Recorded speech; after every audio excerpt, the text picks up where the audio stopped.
কোথায় যেন হারিয়ে গেল সোনালি সেই দিনগুলো, যেখানে একটু কথা হলে মন ভালো হয়ে যেত। আর আজ এত বছর ধরে দুঃখ, কষ্ট আর না বলা ব্যথাগুলো নীরবে সয়ে যেতে হয়। মাঝে মাঝে তোমার মুখে শুনেছি আমার মধ্যে নাকি সহ্য করার ধৈর্য নেই।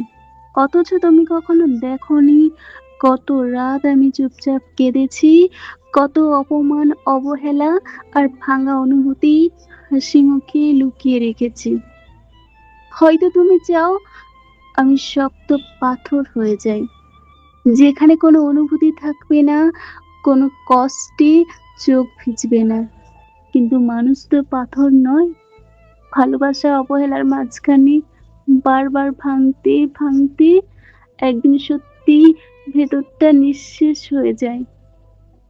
তবুও জানো, আজও আমি কাউকে ঘৃণা করতে শিখিনি।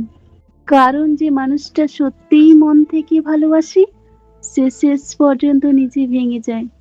কিন্তু ভালোবাসাটাকে কখনো ছোট করো না। আর একদিন হয়তো সত্যিই আমি চুপ হয়ে যাব। না কোনো অভিযোগ থাকবে, না কোনো অভিমান। শুধু রাতের অন্ধকারে এক কোণে বসে আমার না বলা কান্নাগুলো নিঃশব্দে ঝরে পড়বে।